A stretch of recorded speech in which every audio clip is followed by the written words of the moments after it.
agora vamos convidar, né, a Laís Xavier, que é CEO das mídias educativas do Porto Digital. Estão lançando aí uma ferramenta muito importante e oportuna para os municípios nesse momento. Então, eu queria convidar a Laís, seja bem-vinda, Laís, para participar aqui conosco nesse debate enriquecedor.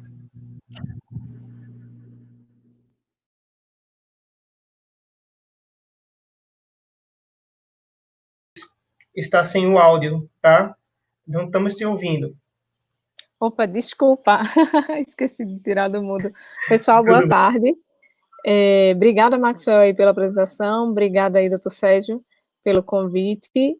Como o Maxwell falou, eu sou CEO da Mídias Educativas, uma empresa especializada em tecnologia para a educação. Nós temos 12 anos de mercado e a gente está lá dentro do Porto Digital, está embarcado no nosso ecossistema de TI. Só para dar um preâmbulo para vocês, a gente, dentro de um ambiente de inovação que o Ministério Público criou, que é o MP Labs, que é eles chamam de um grande laboratório de inovação aberta, nós participamos da competição desde outubro do ano passado. Na verdade, ela finalizou no ano passado, a gente ganhou a competição e por isso a gente se tornou parceiro do Ministério Público para desenvolver algumas soluções tecnológicas para o Ministério Público. E aí, uma das soluções que a gente desenvolveu foi esse produto que chama de MP na Escola, que é exatamente para escutar, e principalmente nesse momento do Covid, escutar um pouco a população, a comunidade escolar como um todo, para entender, o Ministério Público entender o que é que precisa, né, ser melhorado, o que é que a gente tem que tratar como atuação ministerial, para poder conversar com vocês, secretários, e conversar com a própria Indime para ver os direcionamentos que vão ser tomados baseados nas diretrizes e nos conselhos determinarem, né? Eu vou mostrar para vocês aqui, a priori, vocês estão vendo minha tela. Aqui é o aplicativo, o MP na Escola, a gente consegue acessar ele por esse link, o pessoal aí da Undime vai disponibilizar o link, tá? Nos comentários, que eu já passei para eles, e se vocês perderem por um acaso esse link, podem entrar no Instagram da Mídias Educativas, que tem lá.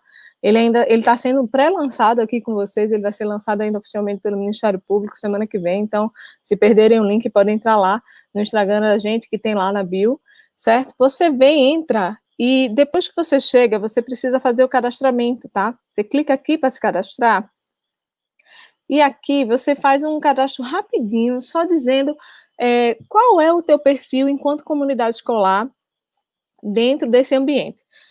Você pode ser aluno, pode ser professor, pai, como o doutor Sérgio falou, responsável, gestor de escola, aí pode ser dividido entre escola pública e escola privada. A gente quer ouvir todo mundo, quer entender como é que está o sentimento e como é que está a percepção da oferta da educação sob todas essas perspectivas, certo? E aí você bota alguns outros dados e entra. Na entrada, a gente explica mais ou menos qual é o objetivo do Ministério Público com esse super questionário, que é simples, é pequeno, mas que vai ajudar muito o Ministério Público a ajudar, a orientar a atuação dos promotores, tá? E aí, depois que você entra, você tem aqui, por exemplo, esse aqui é um cadastro de aluno, tá? Como foi que as providências adotadas pela escola, você é portador de alguma necessidade especial, há oferecimento de atividades específicas para a educação especial, é fornecido algum tipo de material? Então, assim, essas perguntas são feitas direcionadas para os alunos, tem algumas outras tantas aqui embaixo, tá? Se ele tem acesso, se ele não tem acesso. E essas perguntas, elas estão localizadas para todos os outros atores, quer dizer, para o gestor, é quase o mesmo tipo, só que sob a perspectiva do gestor. Para o responsável, a gente fala um pouquinho, pergunta se ele consegue ofertar uma infraestrutura adequada para o filho, ou para o aluno a qual ele é responsável acessar as aulas remotas, se foi ofertada aula remota. Então, são as mesmas perguntas, quase, assim, digamos assim, tem algumas diferenças de perspectiva, para entender como é que está a percepção de todos esses 4 atores envolvidos nessa comunidade escolar, tá? Vou passar aqui embaixo só para vocês darem uma olhadinha. E aí, você entra, respondeu, colocou todos os perfis que você consegue, digamos assim, eu sou diretor de escola, mas também sou responsável por um da área privada. Você consegue aqui, ó, por exemplo, eu sou professora numa escola pública, sou responsável de um aluno de escola particular e também sou gestor de uma escola particular, por exemplo. Se eu colocar todos esses perfis, eu vou habilitar todos os questionários que são relacionados a cada um desses perfis, eu vou poder responder os 3 tipos, tá? Se vocês tiverem alguma dúvida no uso, a gente tem um ambiente de suporte onde vocês podem entrar em contato, ou através dos próprios canais das mídias educativas, vocês podem entrar lá e tirar dúvidas, tá? A respeito do uso da plataforma. E eu acho que é isso, Maxwell. Doutor Sérgio, precisa de algum esclarecimento mais? Me diga aí.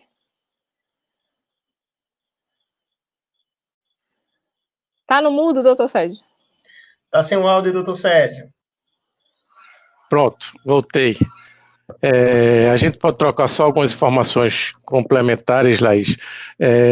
Como a Laís falou, o Ministério Público está passando por uma revolução tecnológica, né? Não sei se o termo seria esse, Laís, e a gente está tentando utilizar cada vez mais ferramentas para otimizar o nosso trabalho e diminuir o tempo de análise de dados, de informações.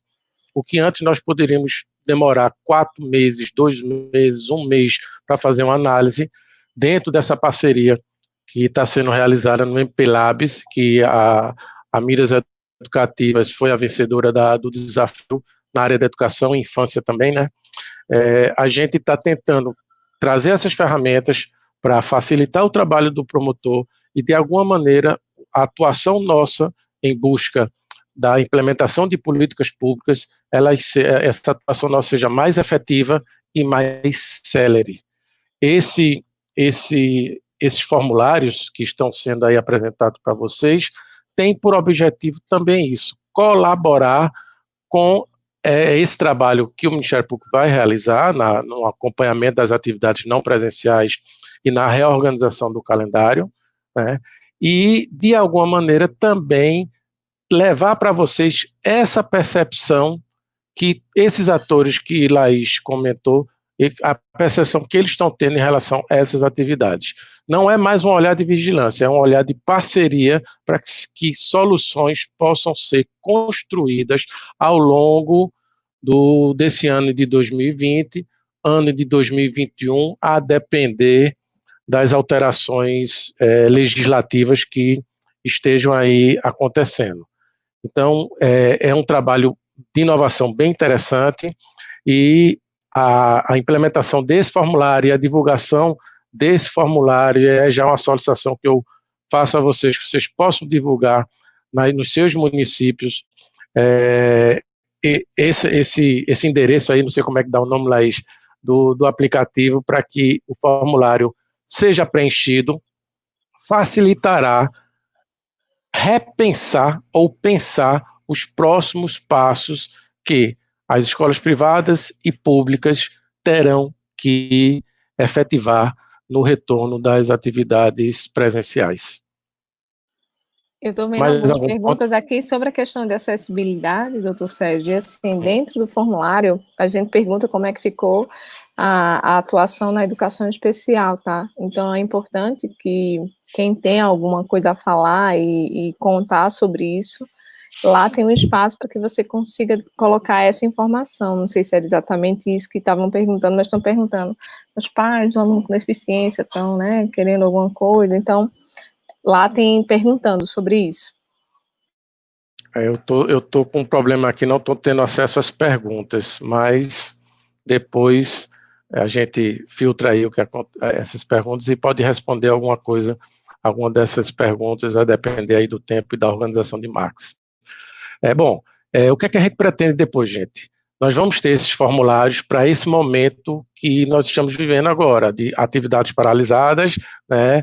atividades presenciais paralisadas, sem aula, e teremos outros formulários que serão elaborados nas etapas seguintes do ano letivo, seja quando retornar às aulas ou ao final do ano letivo. Cada fase desse do plano de atuação, nós teremos novos formulários. Algumas perguntas podem até se repetir, porque depende um pouco da dinâmica das atividades que serão implementadas, e praticamente é uma realidade que nós teremos atividades presenciais e não presenciais, híbridas, como estão chamando, nesse período de retorno, já que as escolas não comportarão todos os alunos ao mesmo tempo, haverá necessidade de rodízio, como eu falei no início, adequar a infraestrutura, pontos de lavatório de mão espaçados, durante no período ali na área da escola, álcool gel, uma série de medidas que terão que ser adotadas nesse período e que implicarão, de repente, em novos formulários, para que a gente também tenha essa percepção. A ideia principal é construir, de fato, soluções. Logicamente, o Ministério Público tem o seu poder, sua atribuição fiscalizatória, isso aí a gente não pode perder de vista, mas dentro desse cenário de excepcionalidade, o que a gente quer é trabalhar em conjunto para que soluções sejam construídas ao longo desse tempo. Maxwell fez uma pergunta aqui em relação ao meu entendimento em relação às aulas remotas, onde apenas metade da turma está participando. Veja, eu entendo e penso que as aulas remotas precisam ser realizadas, de alguma maneira, da maneira que for possível.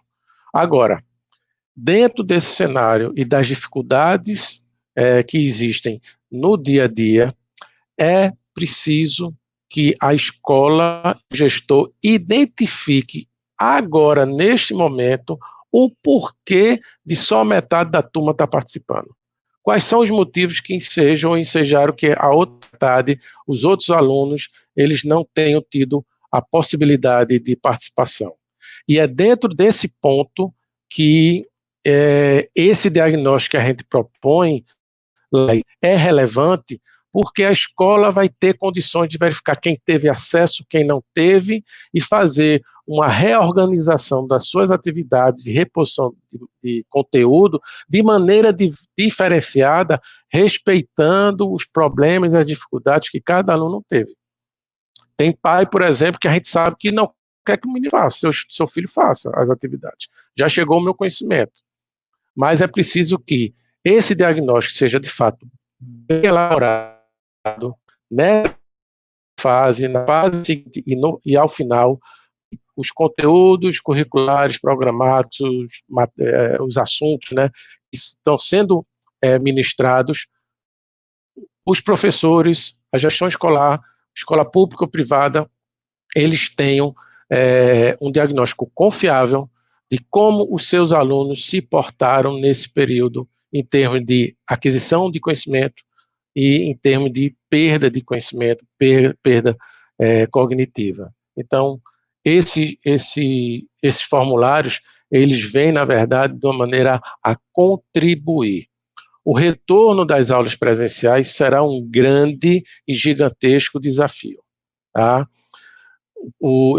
Nós tivemos ontem uma reunião com o secretário da Educação do Estado, os protocolos estão sendo criados, mas é preciso lembrar que o viés aí é a educação, a escola, mas quem vai bater o martelo no retorno das atividades presenciais serão as autoridades sanitárias, a Secretaria de Saúde do Estado, do município, que analisarão as circunstâncias aí da curva, de que forma foi planejado, cada escola ou cada sistema planejou o seu retorno, e a partir daí dá o ok ou não. Regras gerais terão que ser implementadas, os alunos não poderão estar, logicamente, todo mundo sabe já disso, ao mesmo tempo na sala de aula, vai ter que haver uma limitação de número, vai ter que ter, aonde tem ar-condicionado, não vai poder ligar ar-condicionado, tem que circular o vento, A questão da infraestrutura que eu falava lá no início é um grande desafio no retorno, porque a gente sabe que nós temos escolas bem estruturadas, mas outras escolas difíceis, né, que têm uma estrutura de fato mais complicada, e a gente precisa, nesse sentido, construir essas soluções, e eu sei que a Undime já iniciou o debate em relação a esse retorno, já iniciou com várias comissões, o Ministério Público vai participar em alguma dessas atividades, e a gente pensar o seguinte, Max, qual é o embasamento legal que as escolas podem utilizar? Veja, o município decidiu adotar atividades não presenciais, certo? O Conselho Municipal ou o Conselho Estadual, como já foi decidido, disciplinou e regulou. É uma política pública e o município tem que implementar. No momento que o município assume o compromisso de implementar essas atividades neste momento, porque a gente sabe que tem municípios que estão paralisados, né, que pararam suas atividades, então essas atividades não presenciais, essas atividades remotas, de alguma maneira serão contabilizadas. E aí foi bom essa pergunta, porque cabe ao Conselho Estadual e aos conselhos municipais, eles vão dizer como essas atividades não presenciais serão contabilizadas. Existem algumas diretrizes gerais do Conselho Nacional. Ontem, ou foi antes de ontem, saiu um novo parecer que está dependendo de homologação, que não trouxe mudanças substanciais, apenas deu algumas definições mais específicas, mas essas atividades serão contabilizadas de alguma maneira. A gente não sabe aonde e não compete, como eu disse, ao Ministério Público dizer como é que elas serão. Isso é uma função das normatizações que serão criadas pelo Conselho Estadual e os Conselhos Municipais. Então, de alguma maneira, quem não tiver realizando essas atividades, o aluno que não tiver, vai ter uma dificuldade um pouco maior quando do retorno das atividades, porque o seu plano de reorganização, de reposição de aula, vai ter que ser um pouco diferenciado. Bom, mais algum ponto, Laís, que você queria fazer a colocação? Só mais um rapidinho, doutor Sérgio. Muita gente perguntou o link, Maxwell já colocou, o pessoal da Undime já colocou aqui no chat. Eu vou falar, porque se vocês tiverem alguma dúvida, vocês já tiram na minha fala. É o app mpnaescola.mplabs.com.br/login. Maxwell já disponibilizou aqui no chat para vocês o link. Se vocês não conseguirem pegar, como eu falei para vocês, está disponível lá no link da bio da Mídias Educativas, lá no Instagram, tem lá o link. Então, se vocês não conseguirem pegar aqui, não conseguirem anotar ou esquecerem, podem entrar lá no Instagram da gente, pegar o link e usar, tá bom? É isso, doutor Sérgio. Muito obrigada. Obrigado a você.